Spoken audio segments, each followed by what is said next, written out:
Hello and welcome to the Unbundled Attorney Mastermind podcast. My name is Dave Aarons and I'm the founder and CEO of Unbundled Attorney.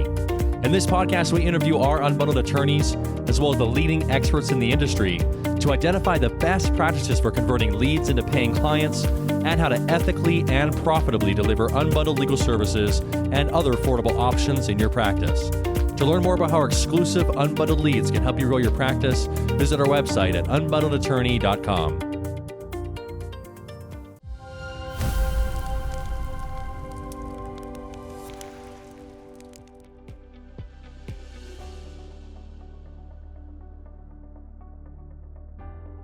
Welcome everybody to this fireside chat.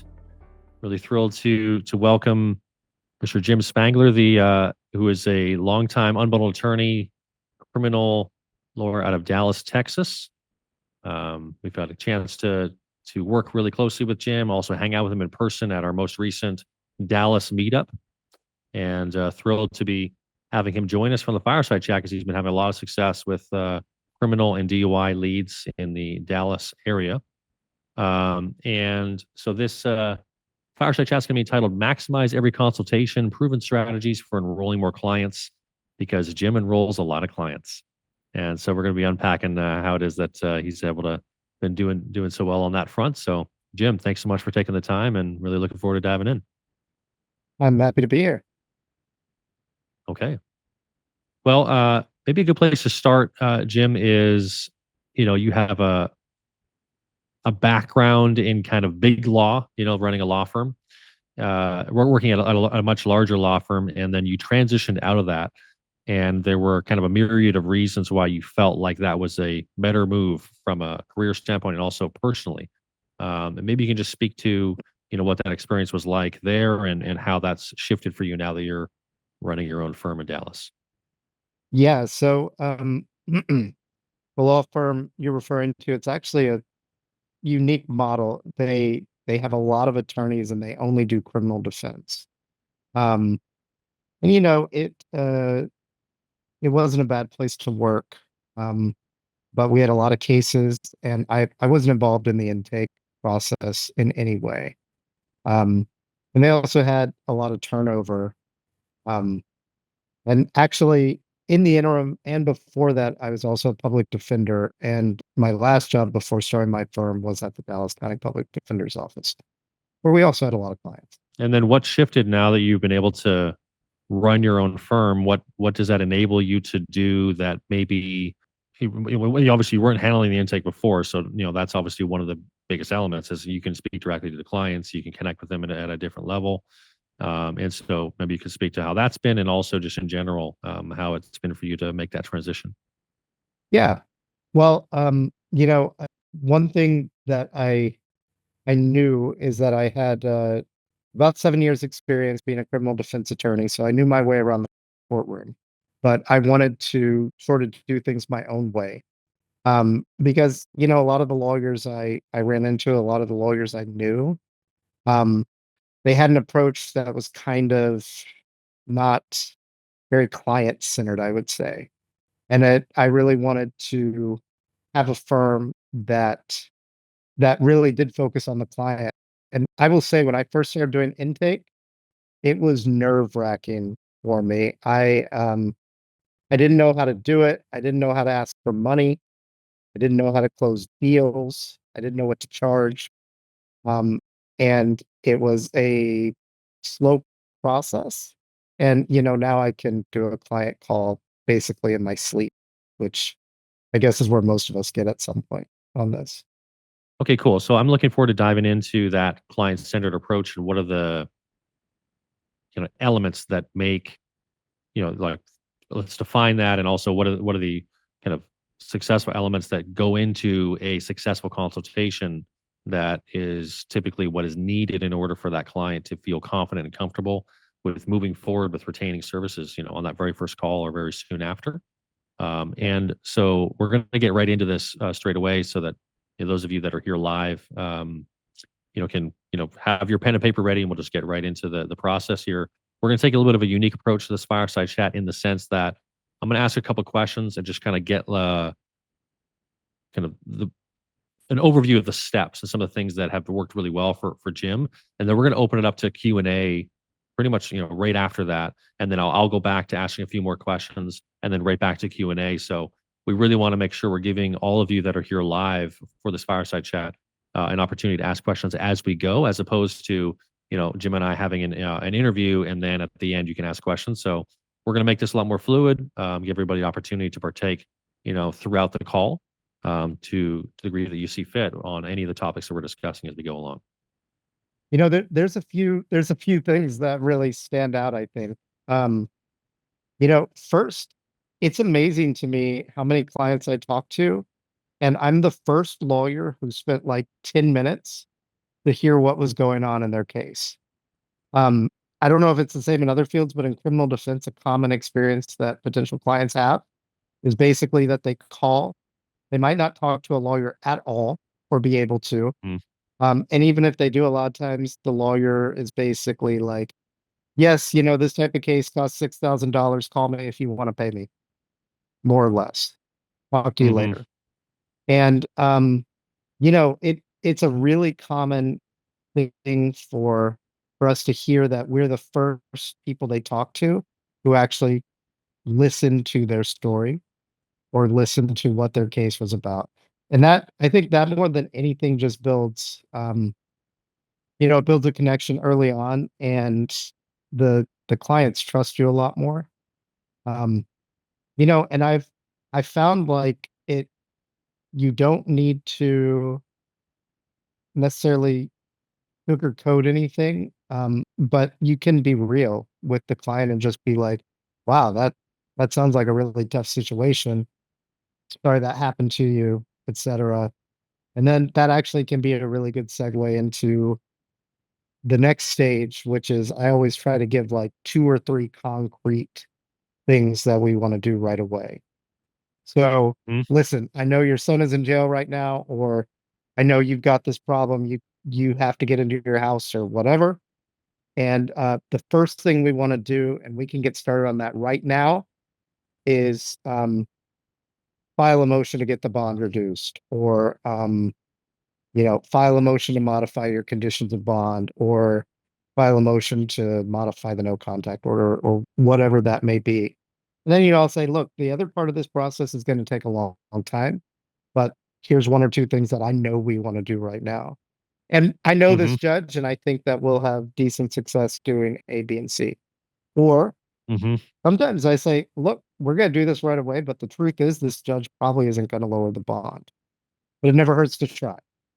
So, Right. it's just being honest and finding those concrete things we can do. Okay. So initially, when you first get on that call, and whether it's a live transfer or you're reaching out to them, um, tell me a little bit about your situation. Tell me what's going on. How long? I mean, it's going to vary based upon the personality of the person, how much they talk, and so forth. But in general, like, how long will you take to just let them explain what happened in the situation? Do you ask clarifying questions? Is it kind of open ended listening? Um, let's put that in perspective, so that we can kind of better understand like how long we take to do the relationship building in the front end, in addition to validating, as you were sharing, what the impact this situation is must be having on that person that you're working with here. Right. Yeah. So, usually I just say, hey, this is Jim Spangler. I'm the owner of Spangler Law. Tell me what's going on. That's Hmm. usually what I say. And I've actually never had a call where they didn't start talking at that point. Right. Just because it's such a stressful situation. And then I will Right. I will intervene. Usually after a minute or two, they, Hmm. sometimes, you get talkers sometimes, and then we got to kind of drill down on what's going on. And I will ask questions, um, Right. and start to think about, what types of things we need to do.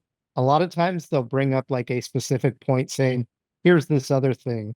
And I'll just say, you know what, that's definitely something we can help you with. Why don't you tell me the rest of the story and we'll talk about that.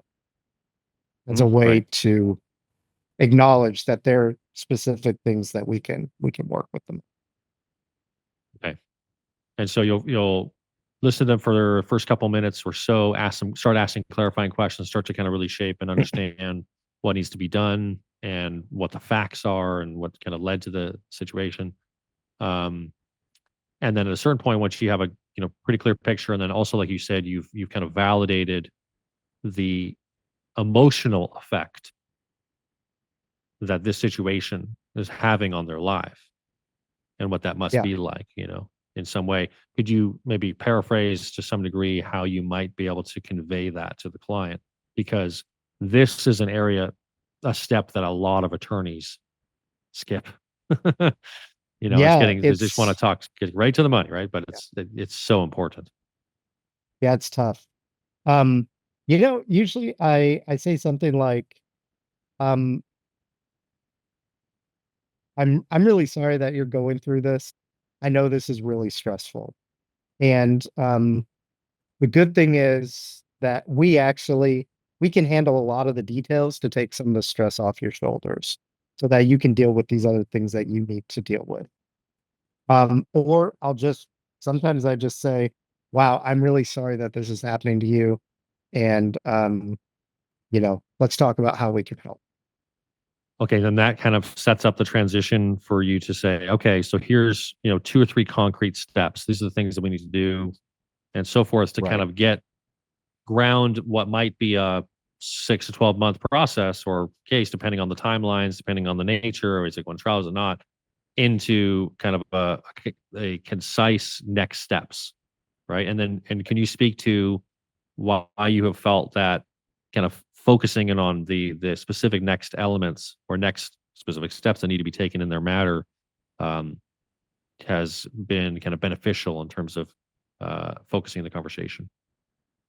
Yeah. So I feel like if you can make that initial connection where they're like, okay, I like this person, I'm going to listen to them, and then you give them basically like a game plan. And Yeah. typically, you've identified things that weren't even on their radar.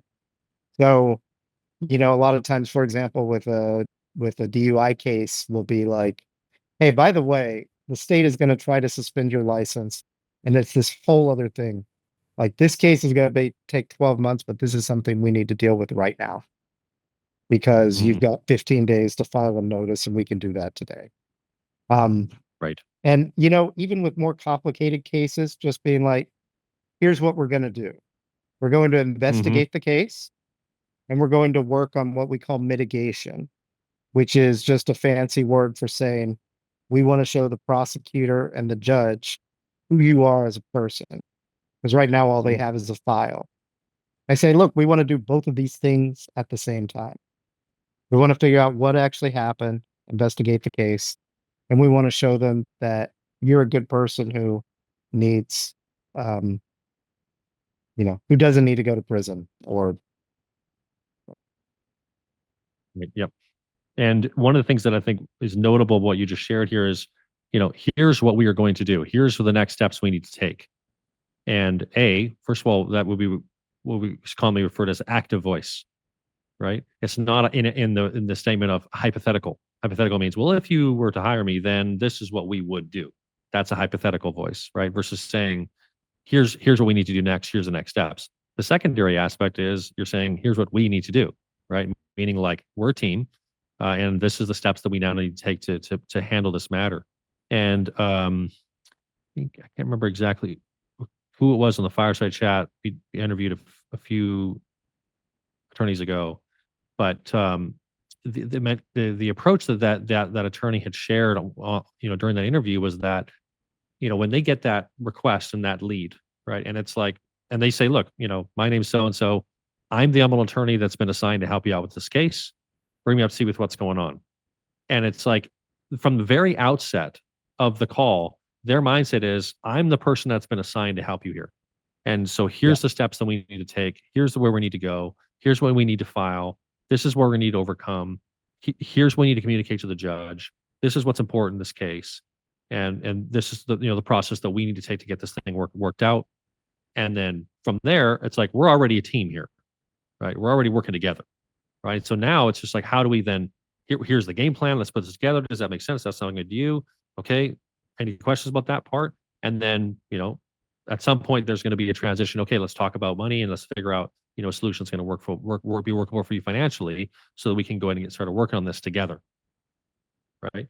Because there isn't Yeah. anybody else. It's just you and I'm the attorney. And so that's that assumptive, active voice, meaning that, look, we're working together already. In other words, like it's already assumed that I'm the person that's doing it. There isn't even a decision on that front because I'm the unbundled attorney that was assigned to help you out. Right. Like that's my job here. Right.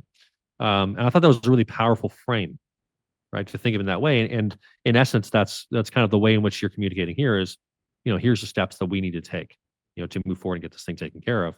And they're already feeling empowered in the sense that they have somebody behind them.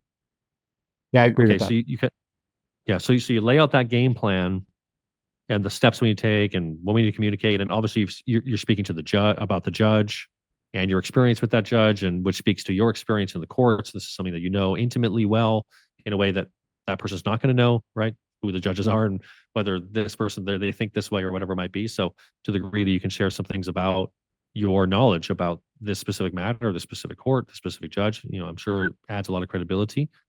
And then maybe you can walk through kind of next steps from there.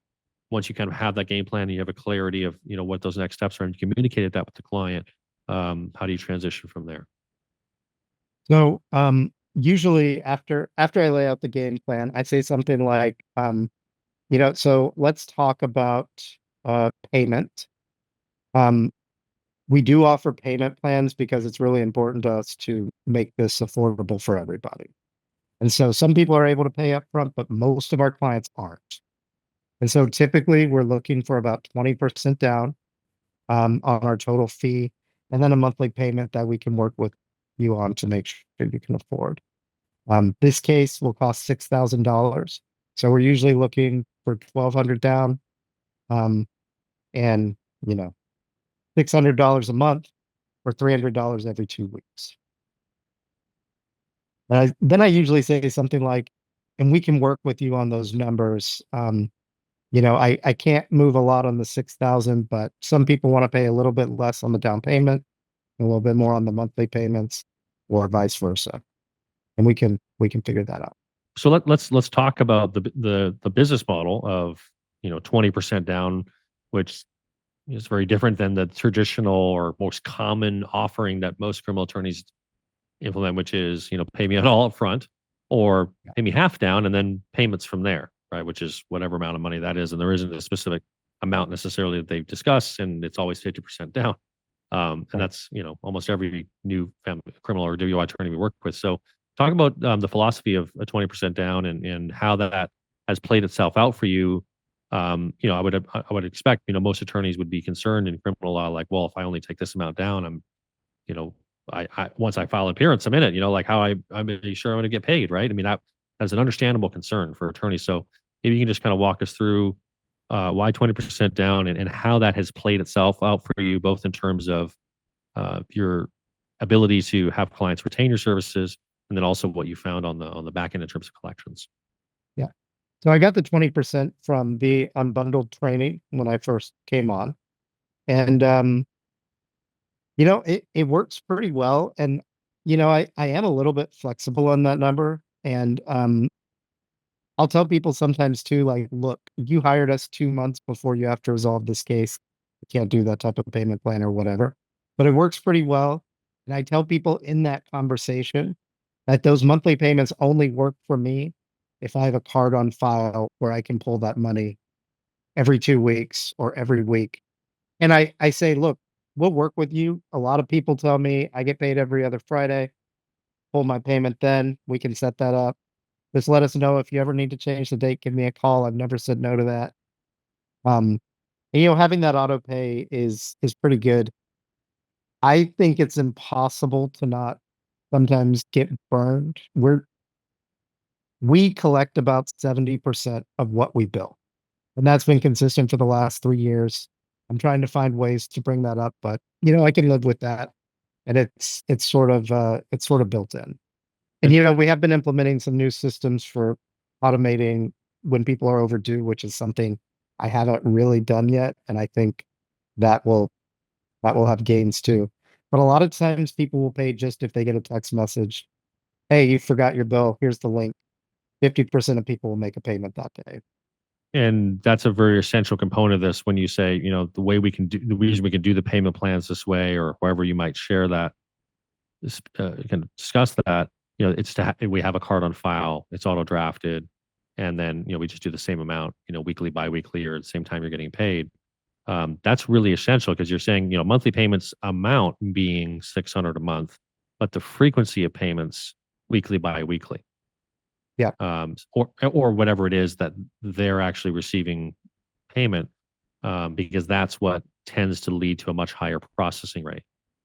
right. To what degree have you found that experience to be the case in your firm?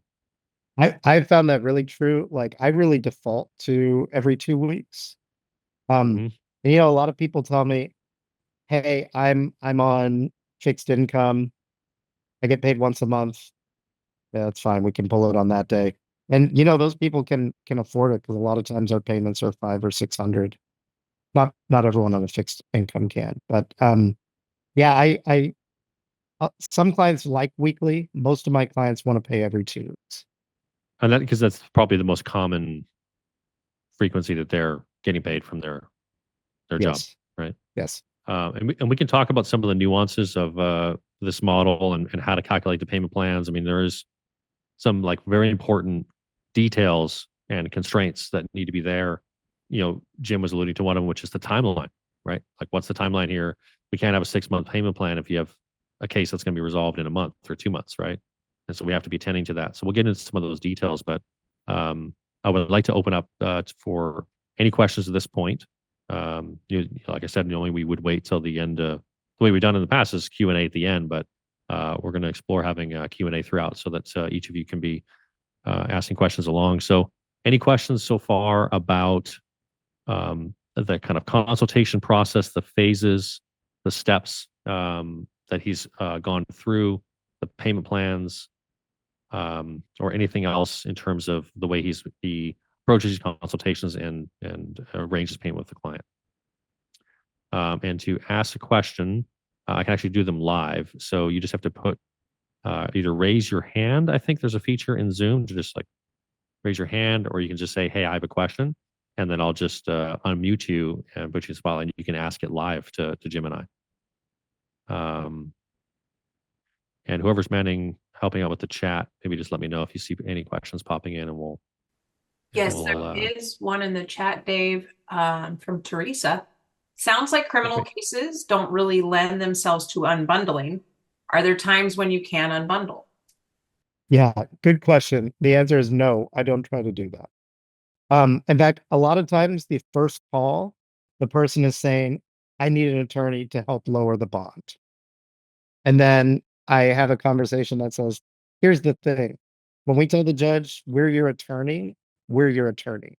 I actually am not allowed to go in there just to lower the bond, but that's something that we can get done. Like I can file a motion today to reduce bond, and we can probably have that hearing next week. Let's talk about other things we're going to want to do on this case in order to move it forward." That's usually how I handle that.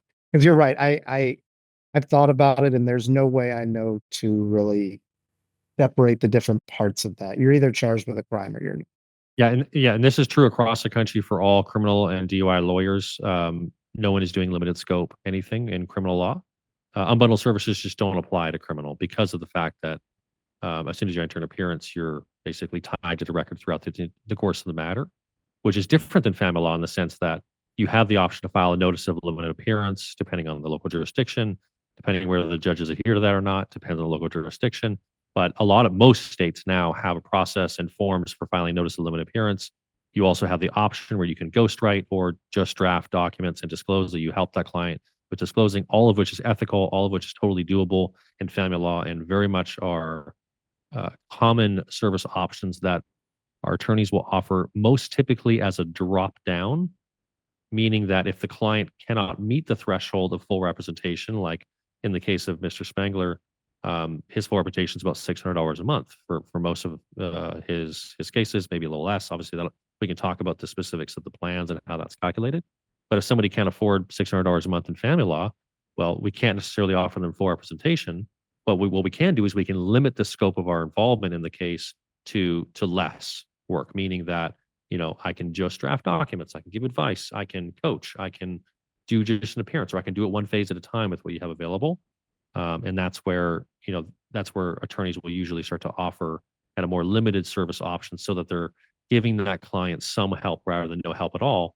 But again, that's only something that can be administered in certain practice areas, family law being one of them, but not in criminal law.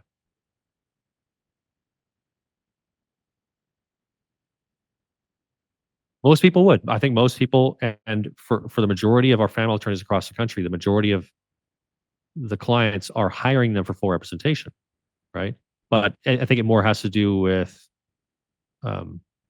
capability, financial capability, right? And so if the person is not able to come up with 1,000 or afford, let's say, 500 to 750 a month, depending on what the hourly rate is, right?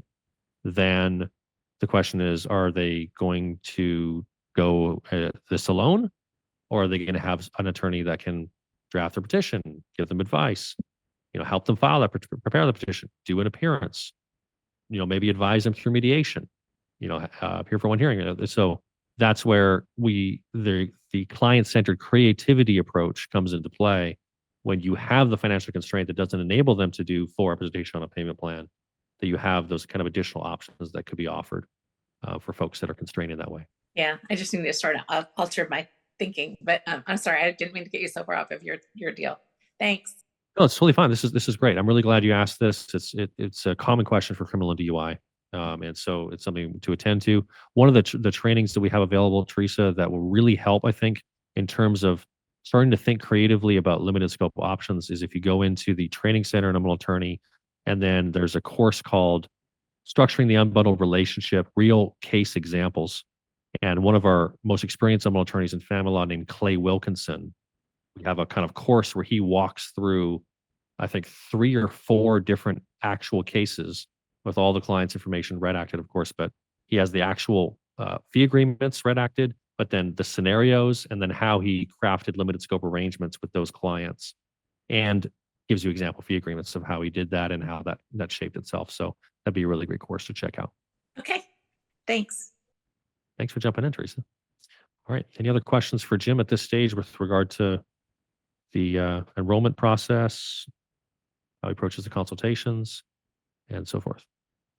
Kevin, I'm going to go ahead and open up the call for you. Not going to touch anything. I'm going to keep my hands up. Yeah. Hands up. So thanks, Hands guys. up, hands off. I have to go. So what I was wondering is that, do you discuss, like in Connecticut, Jim, like you were talking about, once we're in, and unlike family law, civil law, where you file a motion to withdraw because you say you don't have any more money and the judges let you out, in criminal court in Connecticut, judges don't care. Once you're in for the balance of the case, including trial. So do you, now and then they will have a heart and let you out, but for the most part, they don't. So do you talk about trial fee at the time you're talking to the person about the pretrial fee? That is a great question. And the answer is that I don't charge a trial fee. I include trial in every single contract. That's actually something I talk about the clients with. It's something that I think distinguishes me. And then, a lot of times I'll tell the client, look, when we go into this, I don't want to start by figuring out how do we plead the case. I want to start by thinking about how do we win the case. Because I know that even though 95% of cases end in a plea or dismissal, by going in, figuring out how do we beat this, what does the evidence look like, what can they actually prove, we're going to get a better outcome even if we just use those things for negotiation. Okay. And can I ask a question? And please don't take this the wrong way. I'm just really curious, because that to me is like, wow, that's actually really interesting. But do you do like murders and home invasion, like class A and B felonies? Yeah. You do, and you include that in. So whatever you charge as your fee includes your trial fee. That's my fee. Yeah, you know what? That kind of makes sense, because so few go to trial. So if you have a couple of lost leaders, that's Yeah, it sort of averages. I mean, honestly, out of the cases I've had go into trial in the last couple of years, There was one where I was like, wow, I really underbilled this, but I signed him like 6 months after I started my firm, and my prices have gone up a lot since then. Does your agreement talk about hiring experts and additional costs other than legal fees that they're responsible for those? Yes, it does say that they're responsible for those. Okay. So I will say I'm very lucky to be in actually all the jurisdictions where I've actually never had a judge say no to money for an expert, even on hired cases. Okay. So, And lastly, and I'm sorry, Dave, for hogging this. This is stuff. This one was really one I look forward to. I've been doing this about a year, and like I've never had trouble getting clients to say yes to me until I started doing Unbundled. My first 2.5 months, I couldn't close anybody, and it was like killing me. Since then, and with the help of Jen, my a sister there, support attorney there. Support attorney, Everything yeah. has changed Sister, around. brother, yeah. And it's much better. It's much better now. But one thing I still haven't figured out yet, and I'm wondering whether you can just tell me, what is the process that you use to get that first payment while they're on the phone and then get a retainer agreement out immediately and sign? Because 80% of the time I'm taking calls from my car or from the courthouse or somewhere else. And while it sounds great to have it right there and do it, any process that you can suggest that allows that to happen when you're on the go? Perfect question, Kevin. We were just about to tee up the next phase in the consultation. So let's speak to that, Jim. Let's go down. So right now we just talked about payment plans and how to kind of give them the offer and then start to, creatively come up with a solution. And then, once you maybe we can kind of finish that part of it, and then we can talk about, how do we get that deal signed and the client enrolled. well, so I take the payment before I send them the fee agreement. That's the first thing I do. Mm-hmm. And I think this is probably true in all of our states. If they came and said, "Hey, I decided I changed my mind," I'd give them their money back. But I've got link shortcuts through LawPay that I keep in a little text file, and so if I'm not able to take their card, and actually a lot of times people don't want to give me their card over the phone anyway, and I just tell them like, "Hey, I'm gonna text you this link. Just fill in the information." And that's usually pretty successful. Um, I actually can't think of any cases that, or certainly not very often, where I feel like I lost it because I didn't take their card over the phone. But you do have to make it easy. I think that's really true. You have to make it easy. If they have to go out of their way to make a payment, then you're going to lose potential clients. I always offer to take their card over the phone. And more I find that people are just like, "Hey, can I just like fill this in somewhere?" Or if I mention that they can, they're really happy about it. So, and then I actually just this month transitioned to Lawmatics, and I'm happy to talk about that as my CRM. And basically, it makes it a lot easier to send out fee agreements. I just fill out some fields, and then the fee agreements are totally pre-populated, and it emails them and texts them the fee agreement and the invoice. Mm-hmm. Yep. Yeah.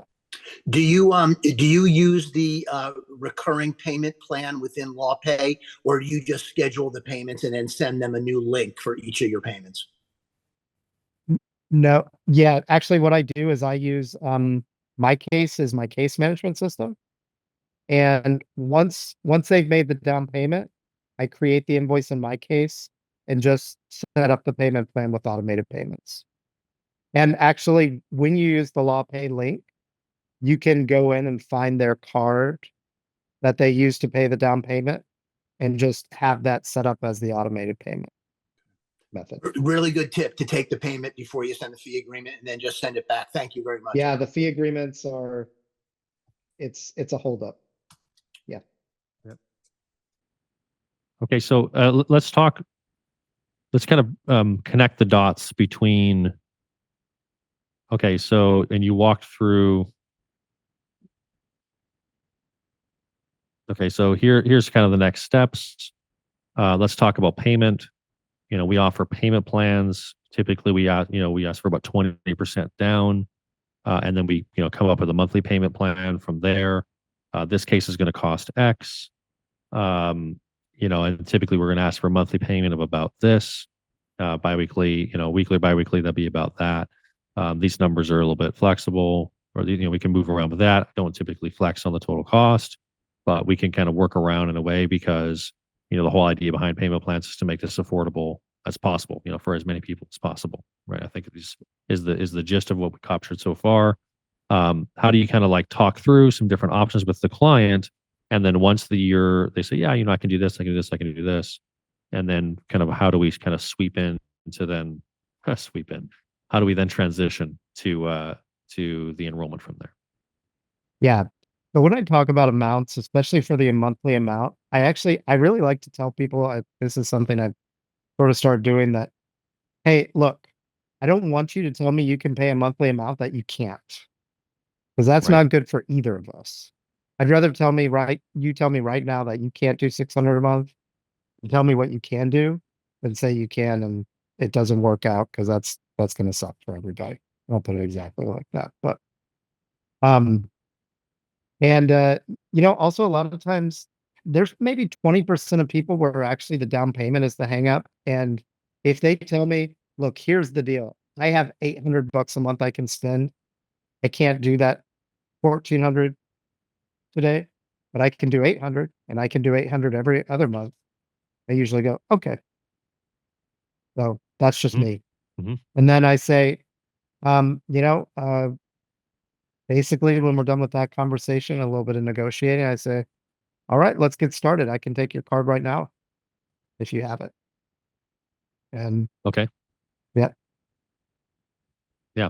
Okay. Yeah. So go straight to asking for the card from there. I've heard other attorneys. So I think that works fantastic. Once you have agreed upon plan, and in terms of the specific payment amount they're going to be paying, whether it be the $150 a week or $200 a week or every bi-weekly, whatever that is, we've already talked about the total cost, and then the initial down payment of $1,000, $1,200, whatever it might be.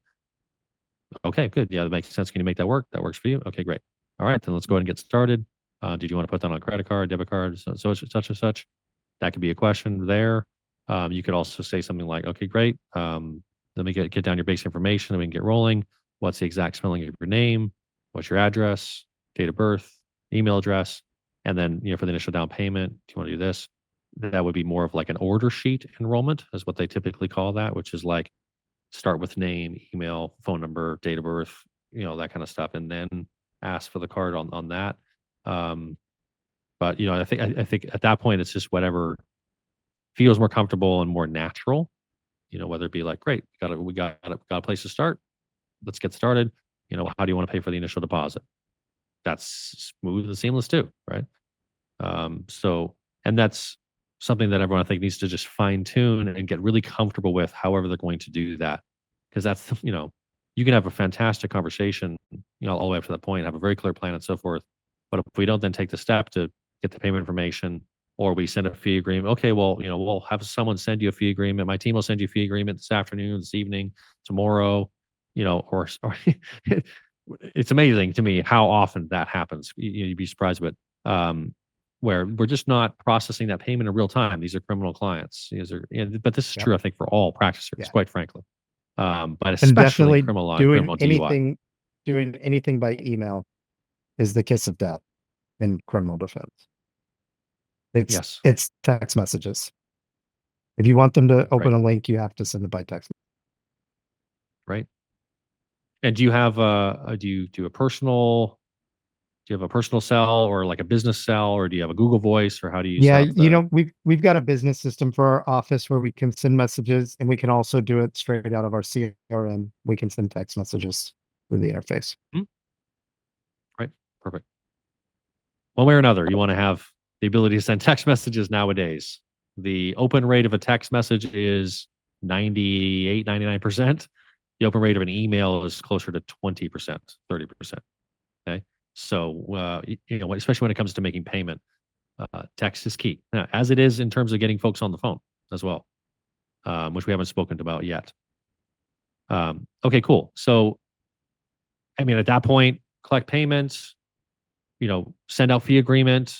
You're using Lawmatics. Sounds like that's kind of streamlined that. It's really nice that Lawmatics has text messaging enabled.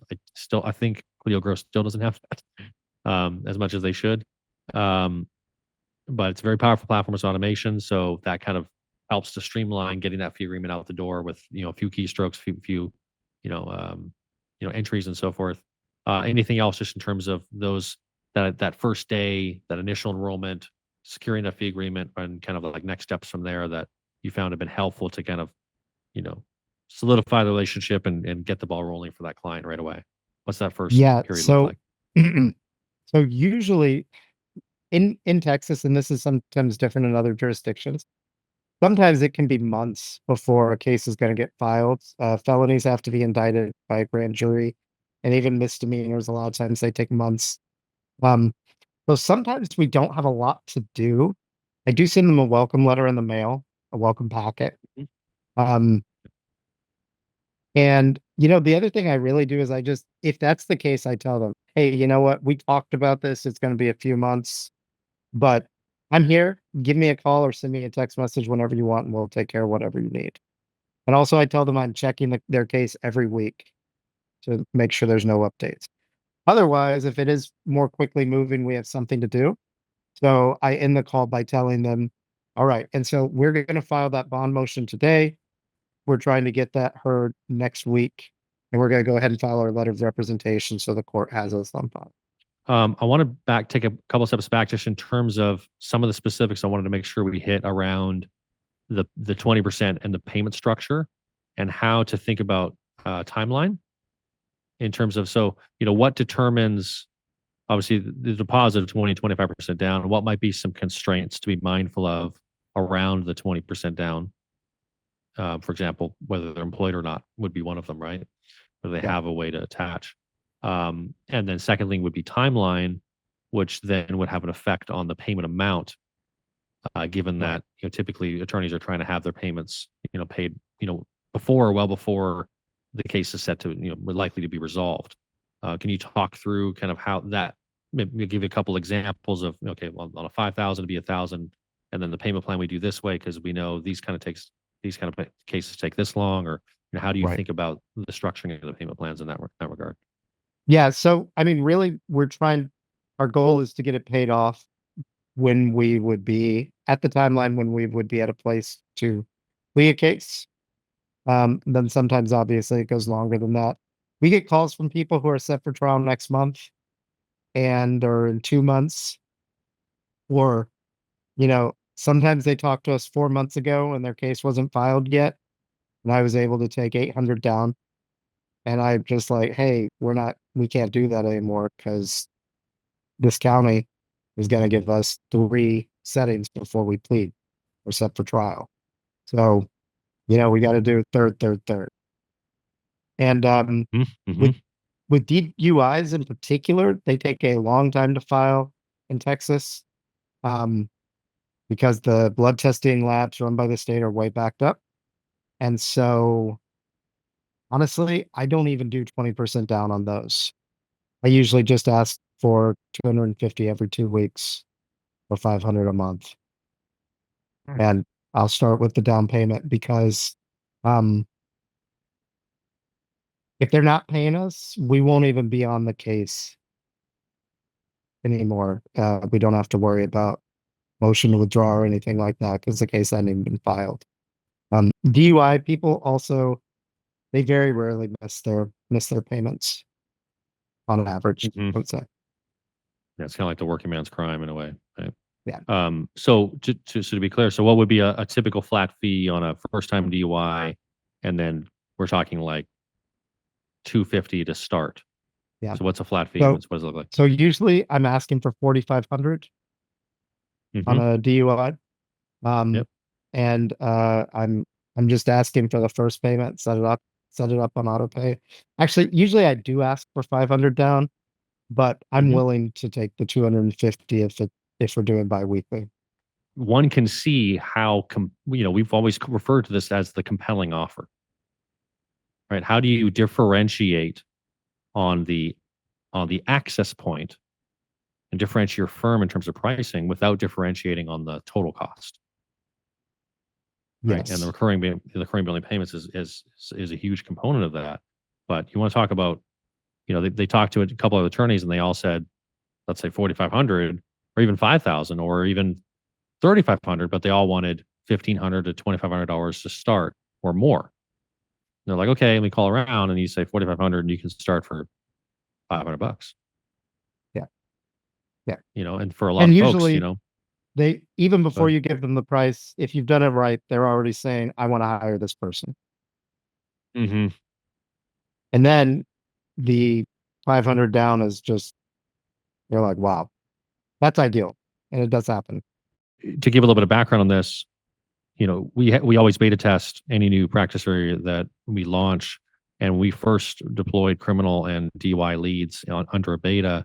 We had 4 or 5 unbundled attorneys testing the leads, and 3 of the 4 all converted them at 1 out of 10. I think it was 1 out of 8. 1 out of 8. And then we had one lawyer that was 1 out of 3.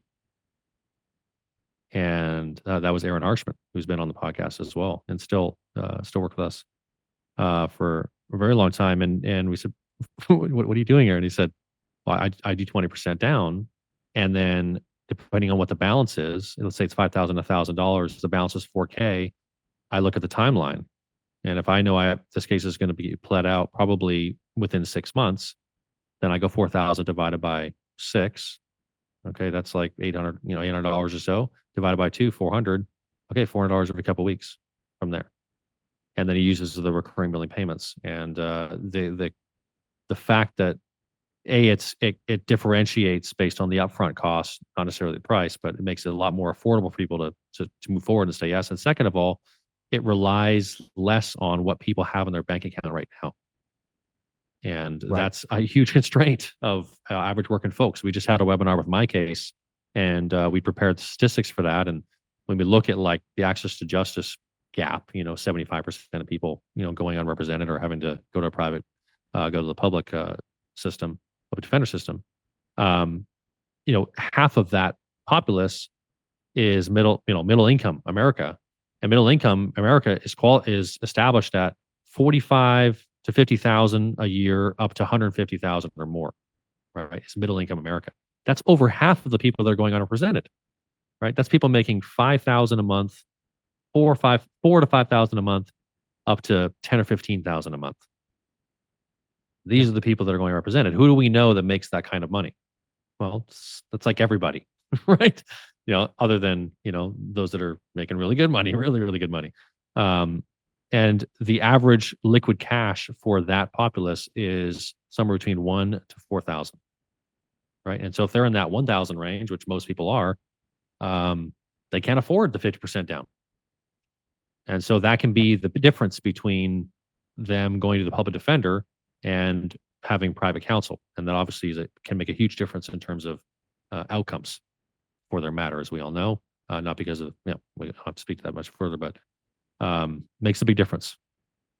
Did you notice when what was the impact for you when you first started, and what do you remember when you first started working with us? You're like 20% down. What your initial thoughts were about that, and then how you saw that play out in the kind of the early stages when you started implementing that, probably for the first time. So prior to, I can't even remember exactly when I started with Unbundled, but prior to that, I did do payment plans, but they didn't really have a lot of rhyme or reason, I would say. And I think there's 2 big things I took away. One is, the thing I've really learned is, like, don't negotiate on the total price. Most people are happy to negotiate on the monthly amount. And I will negotiate a little bit on the total price, and some do, but most people will accept the total price as long as it's not crazy. And really think about the monthly amount.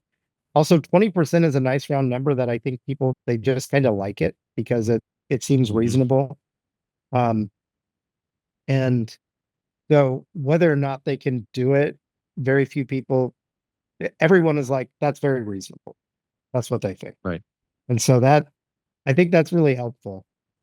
Just to be able to say, hey, this is 20%, which comes out to whatever. Or to say, I always take 20% down. I want to make sure everyone can hire me or whatever. What have you found your conversion rate more or less to be in terms of consultations to folks hiring you with that offer? So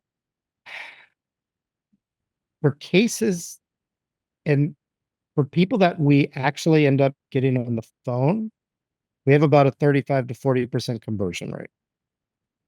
And the big thing I've been doing is figuring out how to get more people on the phone, which Lawmatics has really helped with. Because as soon as we have an unbundled lead, if they've scheduled an appointment through the link, then it automatically sends it to our consult scheduled pipeline. And otherwise, 15 minutes after they submit it, they're going to get a text message and an email from me saying, hey, one of us is going to call you during daytime hours, but why don't you go ahead and schedule a link here? And since I've implemented that, which is not very long ago, I think we're scheduling consults for 80% of our unbundled leads. Give or take. Yeah. Which is Really a big streamlining that scheduling. big Yeah. improvement. Yeah. Because that's the biggest thing is you know, there are a lot of people who you can call them 3 or 4 times and they're not answering your call. You can even text them, and I was texting them a lot of times after I called and I was using the unbundled things. But basically, the pipeline I created is using the unbundled templates, changed up just a little bit for whatever that is. Right. Okay. And the other thing I wanted to ask about, and then I'll open it up again for some final questions here, is just how you thought about the way you've kind of grown the volume over the course of time, and also looked at expanding to other additional regions, which has been kind of a gradual process that you've worked on with Mr. Dolance, your support attorney. And so, how has that process unfolded for you in terms of, gradually ramping up the number of cases you're serving, and then, opening up additional regions as well? I think I figured out pretty early on that I wanted to not drive myself totally crazy and hire more associates to handle a lot of the load. I did hire someone to help with intake, and what I've found is that it really works best when we do I do probably 60 to 70% of the calls, and he does about 30. That's a good ratio. I like doing intake. He's pretty good at it too. But I think that part of it is they like talking to Spangler when they call Spangler Law. I think that's just true. And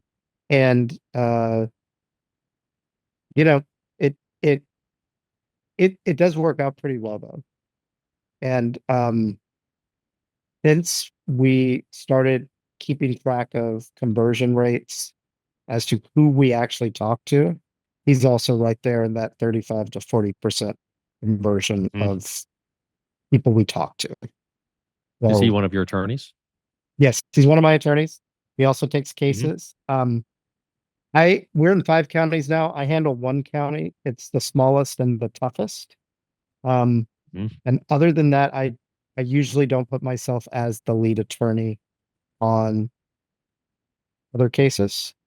But I do come in for complicated hearings or trials or anything like that. And I have 3 associates. And so is the nature of the relationship employee or contract, and to whatever you can share, give specific numbers if you want to, but is it kind of salary plus bonuses, or is it certain percentage of the revenue per case, or how do you structure that with your associates? They're salaried, and it's one of those things in terms of thinking about the details of compensation. I don't really have a bonus structure. I do try to give out bonuses, but I try also not to be a jerk, and they seem to be pretty happy. That's a bonus. Yeah, it is a bonus plus. Yes. Well, and this is a big step. That a lot of attorneys, that especially we have so many attorneys that are converting really well. They're retaining business, and then they kind of reach that threshold where it's like, I've got a lot of cases here. How do I get to that next stage? And for you, that was pretty quickly early on in the process. I think you started hiring some associates.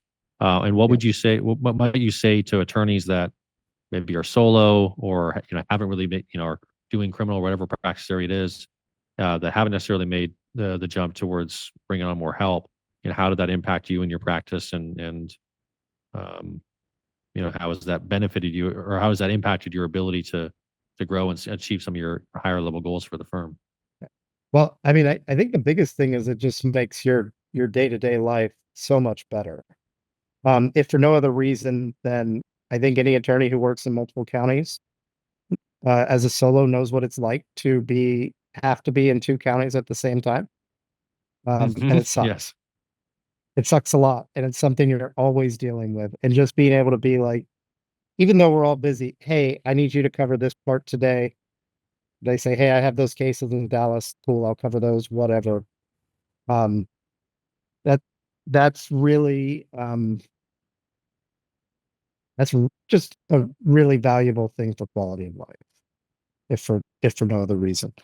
I know a lot of attorneys like start to do only intake, which I thought about as a model.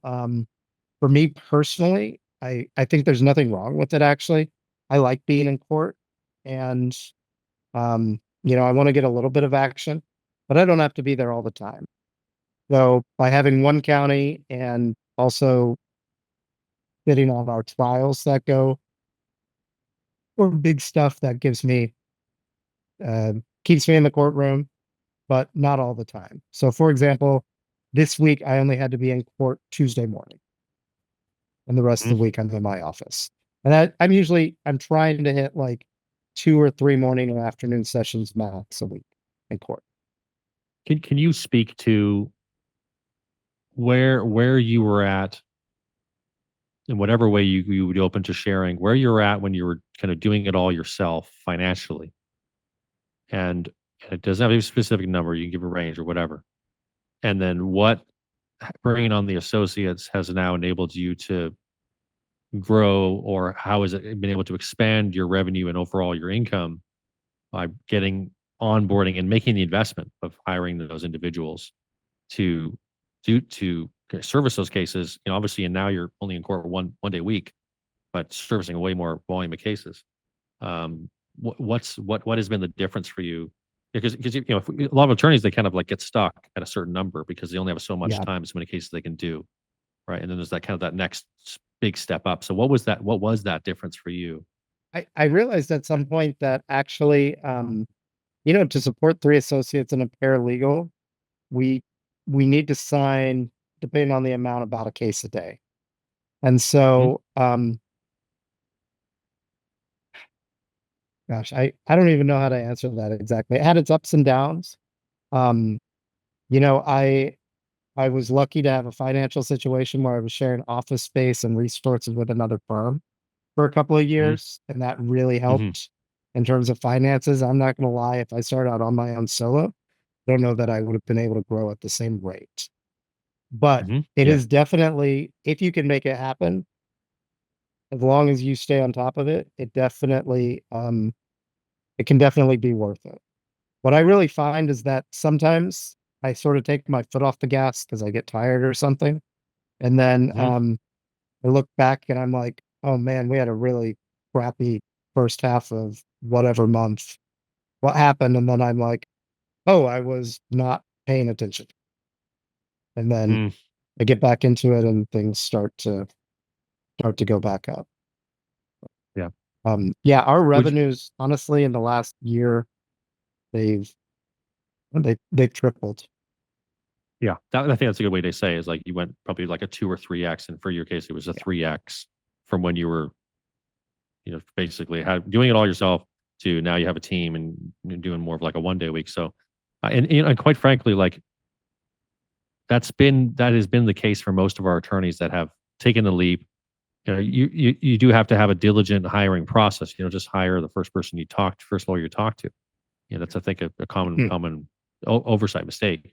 Is to take the time to hire, great lawyers, hire A people, which means, run some ads, interview, at least 10 lawyers for every one you hire, and to take that time, which means you might have to carve out, 3-4 hours on every Friday to just interview new attorneys.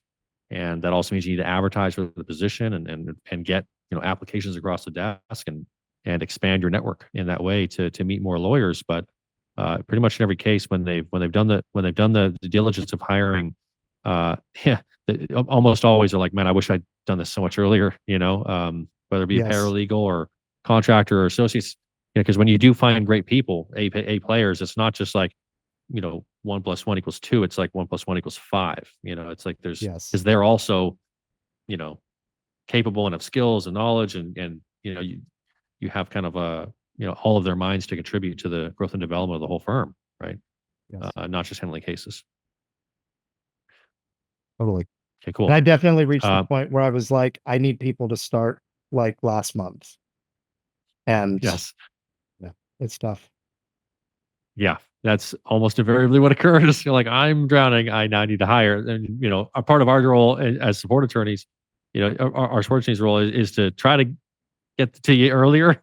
Like, you might want to start hiring now. You got 50 cases, all right? Don't wait till you have 80 and you're drowning, right? But sometimes it's the use stress, the constraint of I can't move. I need someone that finally gets us out of our shells to take that next step. All right, cool. So let's open up to some final questions for Jim. This has been a fantastic kind of run through. I really appreciate you, Jim, in terms of just step by step, how this has gone down. It's going to be very, very helpful for a lot of attorneys that either didn't have each of these steps in the process or maybe struggle with one aspect or another. Especially around enrollment and structuring the payment plans and asking for a card, and asking, and if not, texting the card and let's get paid. Let's get moving forward. I think that's a sticking point for a lot of attorneys that don't have necessarily a background in sales or just in general. It makes them feel uncomfortable, right? So it's been really helpful to have that unpacked, and it's also been exciting to see the growth in the firm, and now that you've gotten the appropriate help to do so. So any other questions for Mr. Spangler here before we wrap up this fireside chat? If you have a question, you can just post, hey, I have a question in the channel, or you can unmute yourself if you want, and I can spotlight you. One of the questions I wanted to share with you, Jim, just in case you didn't see it, was from another attorney he asked, how do we grow up and become Jim Spangler? So I thought you might appreciate that one. But Jim, I wanted to ask you real quick. I actually don't recommend it, but that's okay. Jim, I had a question for you, actually, something that you and I have talked about previously. Whenever a client is interested in retaining you, say you're talking to them on, like, today's Thursday, you're talking to a client on Thursday, they say, that sounds like a great deal. I can tell you're a great attorney. I'd love to hire you. But I don't get paid until Tuesday. Can I call you back on Tuesday? How do you handle that situation? Do you use law pay in that situation? So sometimes I set up the transaction in advance, but that doesn't always work. A lot of times, law pay will let you schedule the transaction. Usually, I schedule a consult or a follow-up consult. That's great. I'm going to call you on Tuesday at 2:00. Does that work for you? Great. You're on my calendar. I'll talk to you then. And then I call and do it. If they want to schedule the consult or the transaction in advance, I do that. They usually don't. And I don't push them very hard on it. Okay, but that feature is available though. If you did want to schedule it, you can do that at that time. You can. And there have been a number of cases that I've had where that was really helpful, actually. Okay. And then I just wanted to clarify, you said if they don't want to do a payment right then, do you call them back, you say, I'll call you back on Tuesday, or do you set a specific? I set a time, and I put it through my consultation thing. So they're going to get a text message and an email saying your phone call with Jim Spangler is on Tuesday at 2:00. We'll call you then. And the reminder is coming up. We've got a phone call. So they know it's coming. They're looking forward to it. I hope. I don't know if they're looking forward to it, but they're willing to talk to me, and I call them then and we talk. So. And I also set follow-ups with people who aren't sure. I usually ask them if they want to sleep on it, if I can schedule a follow-up consultation. Sometimes they say no. That's one that's very unlikely to convert. And, because people are just trying to get off the phone. at that point if they don't want to do it or can't afford it or whatever. But I do set up follow-up conversations, and a lot of the cases we do get the down payment on a follow-up consult. Yes. And actually, a lot of times those people are calling my office at 9 a.m. on Tuesday saying, "Hey, this is the day I was supposed to pay. Is Jim there?" And then whoever answers the phone says, "Oh, I'll take care of that for you." Boop, boop. You just hate getting calls like that, don't you, Jim? Yeah, we hate those calls. Another one of those guys calling to pay again. Oh my goodness. And yeah, this concept is kind of avoiding what we refer to as open loops. Open loops is, okay, cool. Like, that sounds good. I get paid Tuesday. All right, well, just, give me a call when you're ready. And it's kind of like this open loop where we don't know when we're talking to that person again. And so, in general, one of the things we talk about a lot with, our support attorneys will share is, either A, on every single call, we're either enrolling that client today and they're making a payment, or B, we're scheduling a payment for later, or C, we're scheduling a follow-up call for a specific date and time. Those are really the only three outcomes. And then just like Jim said, if they're not willing to do one of those three, that usually means is they're not going to be enrolling. But it is behoove us to schedule a specific follow-up call with each client. And one of the keys that Jim spoke about is we don't just schedule it on our calendar, we schedule it through a calendaring system. In your case, Lawmatics, we'll have our lawyers use Calendly or something that's going to send automated text message and email reminders to help ensure that client is going to show up for that appointment, especially if it's more than 24 hours away. I mean, even if it's 24 hours away, you still want those reminders going through that system, but that's really going to help with reminding them to show up for that appointment and remember what it's about. But always having that kind of next step. So, a lot of folks are like, well, let me talk to so-and-so, let me do this, let me do that. Okay, great. Why don't you talk to your husband? And then why don't we set up a time to reconvene? Today's Thursday. I have it opening on Friday afternoon, or we could also talk again on Monday. Which one works best for you? Oh, let's do Monday. Okay, on Monday I've got 3 o'clock. I could also do 4:30. What works about 4:30? Good. All right, so go ahead and write that down. I've got the point for 4:30. I'm going to send you a confirmation right now. If anything changes, let me know. Otherwise, we'll talk again on Monday at 4:30. Specific date, specific time for the follow-up call, rather than just, okay, well, just give me a call when you're ready. Super, super key. Thanks for the question, Jack. That's fantastic. Jim, can I ask you what service you use for follow-up?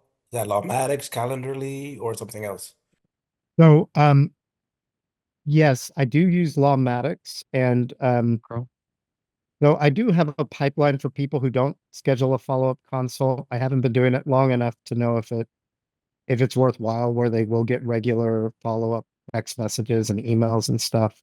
My guess is that we're not going to convert a lot of those just based on my experience.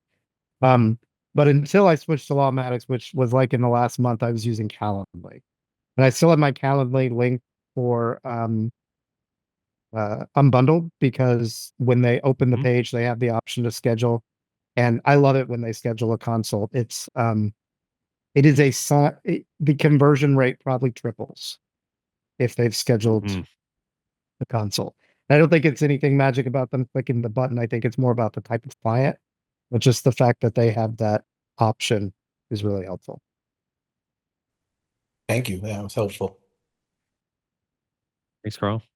Any more questions for the grown-up Jim Spangler before we jump off on the fireside chat? I just wondered where you get your applicants. Do you advertise? Do you go to law schools? Where do you find them? So actually, two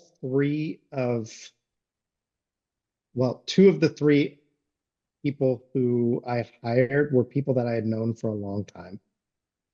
And I knew that they would be a good fit for the culture I was trying to create. If I was hiring from scratch, I would definitely want to interview a lot of people. The other one was working for my sister firm. He was a baby lawyer. The people I was sharing office space stuff and stuff like that with. And they were just like, hey, we don't really know what to do with him. You got any work for him?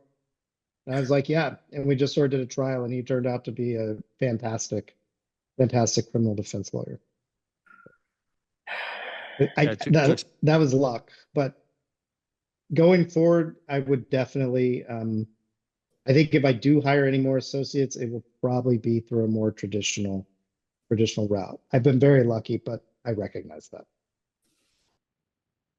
Most of the time, Teresa, we have team members here at Unbundled Attorney that will often assist our attorneys with running ads specifically to hire. It's a very common challenge. Attorneys come on board, they start converting and landing a lot of business from the clients that we send them, and then they got to figure out how they're going to get the work done, and they need to bring on support team members. And so we've actually set up we have a couple of members of our team that just focus on writing job ads and then running them. And the two platforms that most of our attorneys will run on is either Indeed or LinkedIn Jobs. Those would be the two most common platforms. And there's positives, pluses and minuses of each one. Usually we just kind of test them both, see what happens. It actually works. They work very differently based on geographic region and also based on the position. But usually they're running a paid ad on Indeed or LinkedIn Jobs, putting $10-20 a day behind them, and then they will get usually a pretty consistent flow of applications from there.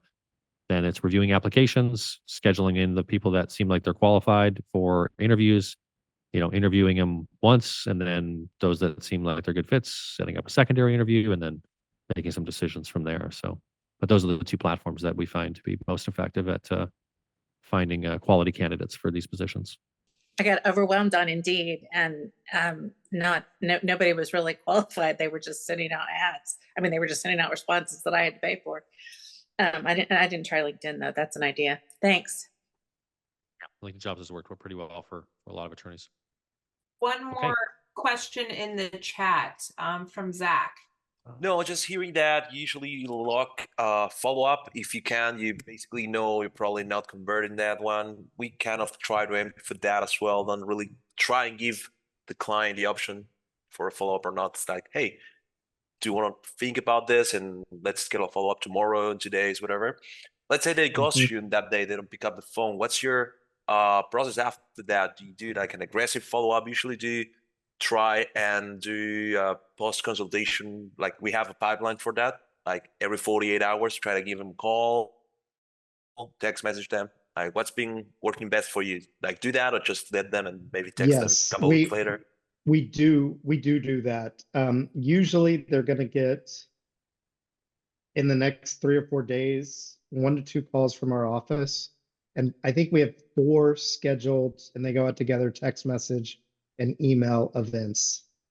One is maybe later that day, the next one is a few days later, then maybe 4 days later, and then another 4. I don't remember exactly, but we do follow up with them a number of times. And actually there are some people who just go, who will actually text back and just be like, oh yeah, I was super busy on the 3rd text message. Yeah, I was super busy, but I want to hire y'all.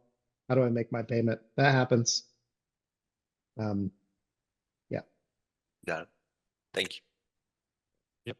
Jim, I'm sorry, Thank you may you. have answered this, but I got in a little late, stuck in court.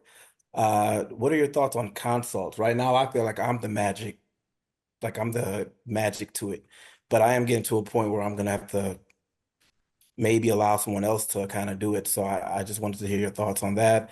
Lawyer versus non-lawyer, or script versus no script.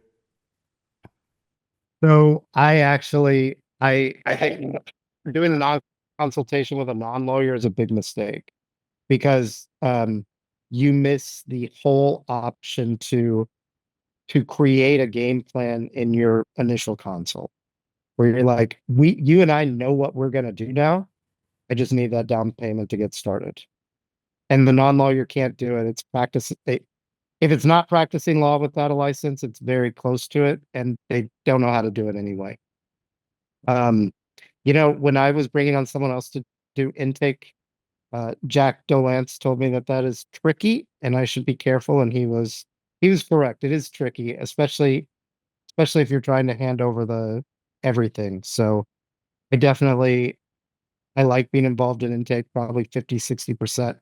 It also means it makes it easier for my other attorney who does do intake, just knowing that he's not the sole breadwinner for the firm.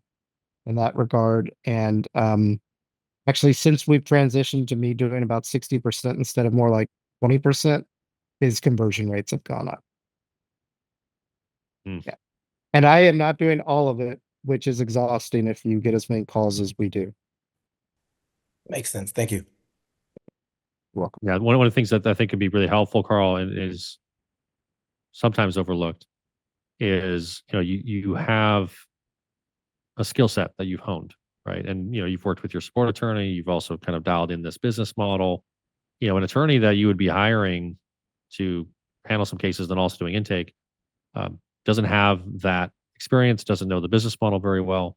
So two things. One is have them rewatch the orientation training that we have in the training center and Unbundled Attorney training center, and then just do criminal DUI orientation training, because we go through all the steps of the enrollment in that training specifically. Second of all, have them go to the live call training vault, which is where we actually have recordings of calls that have been redacted, but they can listen to unbundled attorneys do calls with clients in the training center. So really helpful resource there. And then third and finally, have them shadow you doing consults for, the first couple of weeks, and then here's the business model. Here's how we lead with this pricing. Here's why and then kind of like train them, onboard them to that process. And then as they start taking calls, review those calls with them, or listen to them and kind of like coach them, and then gradually they can start to do it themselves. That kind of transition period is the trickiness that I'm sure Mr. Dolance was referring to. Is it's not like you just start sending, I got some leads, just forward them to this lawyer. And that has been done, and it doesn't work very well, right? Because we sometimes forget what we sometimes don't know what we really know, or forget what we know that leads to this. And there's a lot of things that I'm sure you worked with us on, and also you have as natural gift and talent that is not necessarily easily translated to somebody else. So just by taking those steps, and we've got those resources available, should help with if you have an attorney come on board to help you with that they should have some good success, and hire someone that has kind of in general has a good personality. Just in other words, they get along well with people if they're going to be doing the front end. And some attorneys are very, very good at that, and others less so. Thank you. Appreciate it. Absolutely, Carl. Cool. All right. Well, once again, thank you to you, Jim, for jumping on and breaking this thing down. It's been just a lot of fun and very exciting to see the success of your firm and how things have grown over the last couple of years of working with you. It was fun watching you make golf swings at Top Golf in Dallas as well. That was a blast. Yeah, that was fun. And get to know you more on a personal level and breaking some bread and all that. So looking forward to our next meetup. We're going to be doing that retreat in October for right around Cleoclon. So maybe we can connect around then. But that said, thanks again for being part of this fireside chat. Everybody else for your questions, for taking good notes, for applying these strategies in your practice. This 20% model is a good example of how we can make legal services more affordable for people, but also do so in a way that's very profitable and successful for lawyers financially. So just encourage you to apply this in your practice and see how it plays out in terms of the amount of folks you can retain. So with that, thank you again to everyone else, and we'll look forward to seeing you all in the next fireside chat. All right. Thanks, Dave. Cheers. Bye for now. Thank you, everyone. For more information about how our exclusive Unbundled Leads can help you grow your practice, visit our website at unbundledattorney.com. You can watch each new episode of the podcast on the Unbundled Attorney YouTube channel, or if you prefer to listen, you can find us on iTunes or your favorite podcast app. And be sure to subscribe so you get each new episode as soon as it's available. And remember to leave us your review on iTunes. We read each and every one of them and really appreciate your support of the show. Once again, thanks for listening.